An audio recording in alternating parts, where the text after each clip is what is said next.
Bismillahirrahmanirrahim. Assalamualaikum dan selamat sejahtera. Saya Umi Farah Ashifah binti Jamsuri dan ahli kumpulan saya akan membentangkan tentang etika dan peradaban dalam masyarakat kepelbagaian. Baiklah, yang pertama sekali saya akan menjelaskan definisi etika mengikut perspektif Islam. Persoalan pertama saya, apa itu etika? Baiklah, menurut Kamus Dewan edisi keempat, etika mempunyai dua maksud yang berbeza. Yang pertama adalah ilmu bukan prinsip-prinsip akhlak moral, dan yang kedua pula adalah prinsip moral atau nilai-nilai akhlak yang menjadi pegangan seseorang individu atau sesuatu kumpulan masyarakat. Seterusnya, saya akan menjelaskan sedikit berkenaan dengan definisi peradaban. Peradaban merupakan perkataan daripada kata dasar bahasa Arab iaitu adaba yang bererti tingkah laku atau tata susila yang baik dan terpuji yang diamalkan oleh masyarakat. Menurut Kamus Bahasa Melayu pula menyatakan bahawa keadaan serta kemajuan pada kehidupan jasmani dan rohani dalam sesuatu bangsa dan masyarakat. Berbalik kepada tajuk, konsep peradaban ini yang telah menyiratkan kumpulan kepercayaan, nilai, adat dan tradisi, manifesti seni, lebih-lebih lagi dalam masyarakat yang pelbagai. Pasti kalian sudah tahu bahawa Malaysia pada hari ini didiami oleh kepelbagaian bangsa, kaum dan juga identiti. Tiga kaum yang terbesar adalah yang terdiri daripada kaum Melayu, Cina dan India. Jadi tidak asinglah bahawa etika dan peradaban yang dibawa oleh kaum masing-masing amat memberi impak kepada satu sama lain. Disebabkan itulah dengan adanya etika dan peradaban dalam sesuatu masyarakat majmuk akan dapat menerapkan nilai-nilai mulia yang tinggi. Baiklah, akhir sekali di dalam pembentangan ini berikut akan dijelaskan juga tentang cara memupuk etika dan peradaban dalam masyarakat kepelbagaian, cabaran serta impaknya. Assalamualaikum warahmatullahi wabarakatuh. Nama saya Muhammad Syamil bin Zahri. Saya akan menerangkan tentang cara memupuk etika dan peradaban dalam masyarakat kepelbagaian. Etika dan peradaban adalah perkara yang sangat relevan bagi negara Malaysia kerana ini merupakan negara yang berbilang kaum. Oleh itu, sangatlah dititik beratkan bagi mengeratkan perpaduan di kalangan masyarakat yang berbilang kaum dengan mengamalkan beberapa langkah yang dapat memupuk etika dan peradaban kepelbagaian masyarakat kerana ini memainkan peranan yang penting seperti mengelakkan rusuhan antara kaum. Antara langkah-langkahnya termasuklah dengan menganjurkan majlis rumah terbuka, dengan menganjurkan program-program yang bermanfaat sama masyarakat, semangat perkauman antara kaum menjadi lebih erat. Justru itu, objektif untuk menyatupadukan perpaduan kaum dapat direalisasikan. Tuntasnya, kemajuan negara kita bergantung kepada perpaduan negara kita. Bab kata pepatah, bersatu teguh, bercerai roboh. Sehubungan dengan itu, sistem pendidikan merupakan satu jalan komunikasi yang mudah untuk merealisasikan hasrat tersebut.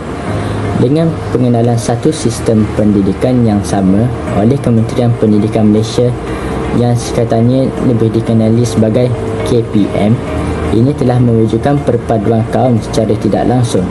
Selain itu, terdapat sekolah wawasan yang menempatkan tiga jenis sekolah iaitu sekolah kebangsaan, sekolah jenis kebangsaan Cina dan sekolah jenis kebangsaan Tamil. Akhir sekali, penerapan nilai-nilai budaya dan warisan dalam aktiviti harian juga dapat memainkan peranan dalam memupuk etika dan peradaban masyarakat yang berbagai dalam diri. Kita sebagai masyarakat yang berbilang kaum seharusnya bersyukur kerana kita dapat merasai pengalaman untuk mencuba tradisi lain-lain kaum seperti Melayu, Cina, India yang merupakan kaum utama di negara Malaysia. Antara perkara yang dapat kita rasai termasuklah makanan, pakaian dan juga peradaban.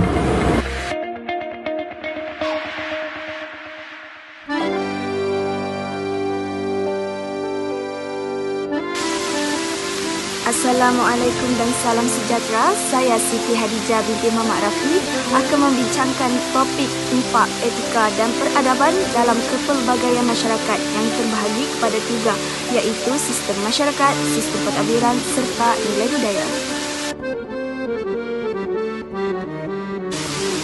Yang pertama, sistem masyarakat merangkumi beberapa bahagian dalam kehidupan seharian masyarakat seperti perihal agama, kepercayaan, penempatan kualiti hidup dan jangka hayat.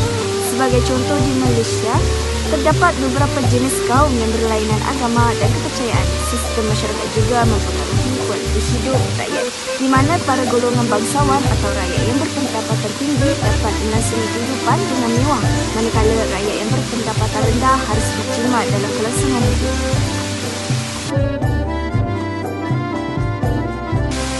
Yang kedua, sistem pentadbiran merangkumi perundangan pentadbiran, sistem nilai dan moral yang berlaku.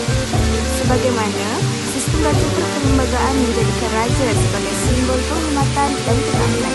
Di samping itu, kontrak sosial membawa kesepakatan yang menjadikan rakyat sebagai dapat mencapai kemerdekaan. Selain itu, sistem perundangan masa kini telah berubah sesuai dengan peredaran masa yang menjadikan ia berbeza dengan sistem perundangan yang lama.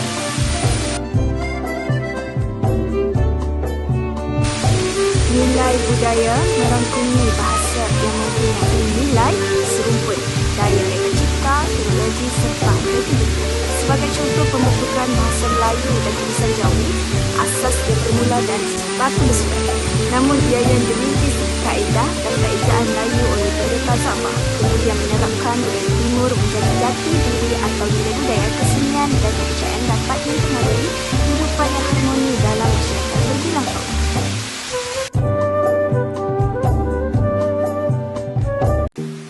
Assalamualaikum warahmatullahi wabarakatuh. Nama saya Siti Nur Alia Syakira binti Ahmad Syirajuddin Fatilah daripada Fakulti Pengurusan Hotel dan Pelancongan dalam jurusan Diploma Seni Kulineri HM115. Terdapat pelbagai cabaran dalam memupuk etika dan peradaban dalam kalangan masyarakat, antaranya dalam aspek psikologi, ekonomi dan sosial. Yang pertama, dalam cabaran psikologi dan pembinaan karakter. Keutuhan jati diri adalah nilai-nilai dalaman yang kuat dan kukuh seperti rajin, yakin diri, positif, kreatif, inovatif, gigih, bersih, jujur dan berintegriti yang dapat diterjemahkan menerusi nilai-nilai luaran.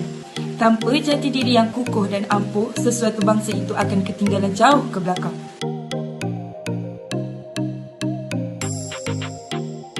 Kedua, dalam cabaran ekonomi. Dalam perspektif Maslow dan Kohlberg, pemikiran etika tinggi berlaku apabila seseorang individu itu bebas daripada kepentingan-kepentingan pribadi dan pihak lain.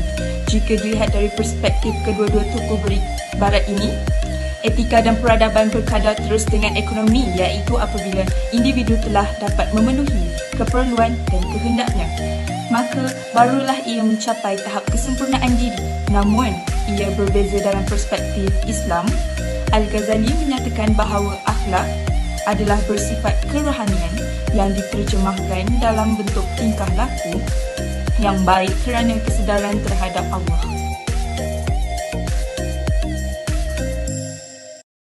Yang ketiga, cabaran sosial. Pada masa kini, kehidupan masyarakat masih berpegang kuat kepada nilai-nilai yang sejagat, merangkumi pelbagai aspek kehidupan termasuklah hidup berdisiplin, rajin bekerja, semangat kejiranan, menjaga kebersihan, memupuk budaya ilmu menerusi penyelidikan, penulisan dan rajin membaca.